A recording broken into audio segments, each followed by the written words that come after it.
नमस्ते बिहार, मैं हूं संतोष गंगवार। नमस्कार, मैं आपके साथ लक्ष्मी। बुलेटिन की शुरुआत करेंगे इस वक्त की बड़ी खबर के साथ। गोपालगंज से आ रही है इस वक्त की बड़ी खबर। गंडक नदी का जल स्तर लगातार बढ़ता जा रहा है। निचले इलाकों में फिर से पानी फैलने लगा है। जिगरी टोला और रामनगर +2 स्कूल में पानी प्रवेश कर चुका है। एहतियातन स्कूल को बंद करना पड़ा है। वाल्मीकि नगर बैराज से 2,90,000 क्यूसेक पानी छोड़ा गया है। तो बड़ी खबर आपको बता रहे हैं। और पानी छोड़ने की वजह से कई स्कूलों को बंद करना पड़ा है। 2,90,000 क्यूसेक पानी डिस्चार्ज किया गया है। इस वक्त की बड़ी खबर आपको बता रहे हैं। बिहार में भारी बारिश से निचले इलाकों का बुरा हाल होता जा रहा है। गंडक नदी का जल स्तर बढ़ने से लोगों को परेशानी हो रही है। निचले इलाकों में पानी फैलना शुरू हो गया है और जिसकी वजह से लोग परेशान होते हुए नजर आ रहे हैं। स्कूलों को बंद करना पड़ा है। इस वक्त की बड़ी खबर आपको बता रहे हैं। 2,90,000 क्यूसेक पानी डिस्चार्ज किया गया है। इस वक्त की बड़ी खबर। बिहार में भारी बारिश लगातार हो रही है जिससे निचले इलाकों का बुरा हाल होता जा रहा है। गंडक नदी का जल स्तर बढ़ने से लोगों को परेशानी हो रही है।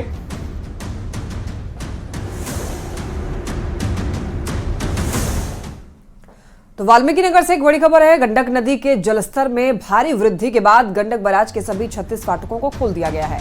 फिलहाल वाल्मीकि नगर गंडक बैराज से नदी में 2,80,000 क्यूसेक पानी डिस्चार्ज किया जा रहा है। वाल्मीकि नगर गंडक बैराज के साथ ही तटबंधों और बांधों की सुरक्षा को लेकर इंजीनियर्स को अलर्ट किया गया है। ज्यादा जानकारी दे रहे हैं न्यूज 18 संवाददाता मुन्ना राज।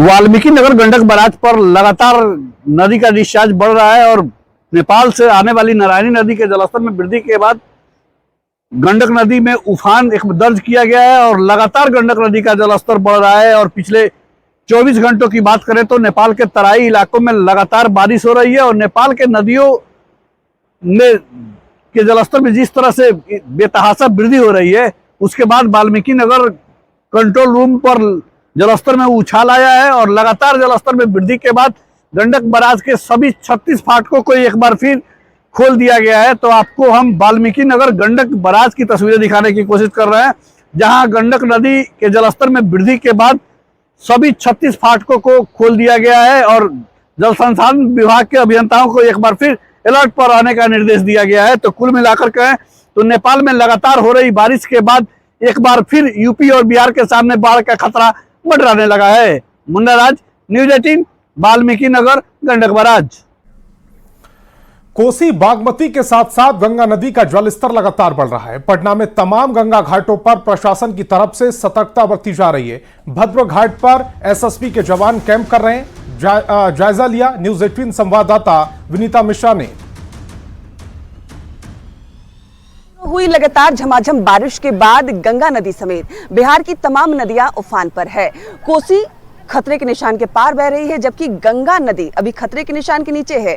बावजूद इसके प्रशासन की तरफ से सतर्कता बरती जा रही है। यहाँ देख सकते हैं दूर दूर तक गंगा ही गंगा नजर आ रही है, क्योंकि लगातार जलस्तर बढ़ रहा है और ऐसे बढ़ते जलस्तर में कोई घटना ना हो जाए, किसी की जान जोखिम में न पड़ जाए, उसके मद्देनजर यहाँ देख सकते हैं अलर्ट मोड में जो बोट है वो तैयार किए गए हैं। एसएसबी की तरफ से 3 बोट यहाँ भद्र का घाट के पास तैयार हैं। अलर्ट मोड में एसएसबी के जवान यहाँ तैनात हैं, क्योंकि भद्र घाट पर हमेशा पूजा पाठ और कुछ ना कुछ कार्यक्रम यहाँ होते रहते हैं। ऐसे में घटनाएं यहाँ ज्यादा होती है। इसके मद्देनजर अलर्ट बोट में जो जवान है वो तैनात हैं। कितने दिनों से सर आप लोग हैं यहाँ? सर हम यहाँ मार्च से है और मैम हमारा IG frontier SSB IG madam के आईजी सर के हिसाब से यहाँ हमको यहाँ रखा गया है। 10 आदमी की हमारी टीम है। हम 24 आवर्स यहाँ ड्यूटी पर तैनात है। हमारा एक संतरी परमानेंट यहाँ 24 आवर्स ड्यूटी रहता है। कोई भी क्योंकि पानी जलस्तर बढ़ता है तो डूबने की जो घटनाएं हैं वो बढ़ जाती है, तो ऐसे में एक्टिव मोड में आप लोग रहते हैं? हाँ, 24 आवर्स यहाँ हम ड्यूटी में रहते हैं। एक संतरी हमारा रहेगा परमानेंट, वो हमको सीधा इन्फॉर्म करता था। हमारी टीम बाकी 70 को रहती है। सीधे आके हम अपने कब तक रहना है? अभी आपकी टीम कब तक यहाँ एक्टिव रहेगी? अगले आदेश तक हमारा साहब का अगले आदेश। अभी तक कोई ऐसी जिसकी की जान बचाई हो आप लोगों ने? हाँ मैम, 2 हमने रेस्क्यू किया है, जीवित रेस्क्यू किया है।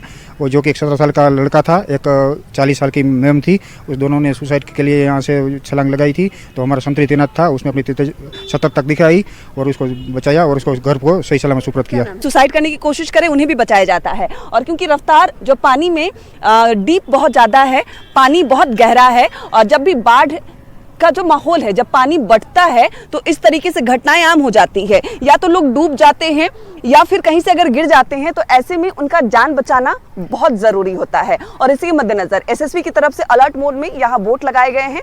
एसएसबी की जो बटालियन है वो यहाँ 24 घंटे तैनात है। अगले आदेश तक इनकी पूरी टीम यहाँ तैनात है, ताकि कहीं कोई अगर घटना घटती है, कोई हादसा होता है, कोई अगर पानी में डूबने लगता है तो उसे तुरंत बचाया जा सके, जो घटना है उसे टाला जा सके।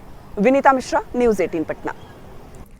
बड़ी खबर औरंगाबाद से, जहां पर ठनका की चपेट में आने से 4 लोगों की मौत की खबर है, जिसमें 3 महिला हैं। आपको बता दें कि ठनका गिरने की सभी घटना अलग अलग क्षेत्रों में हुई है। ओबरा के डेहरी गांव में ठनका गिरने से एक महिला की मौत हो गई, जबकि 2 घायल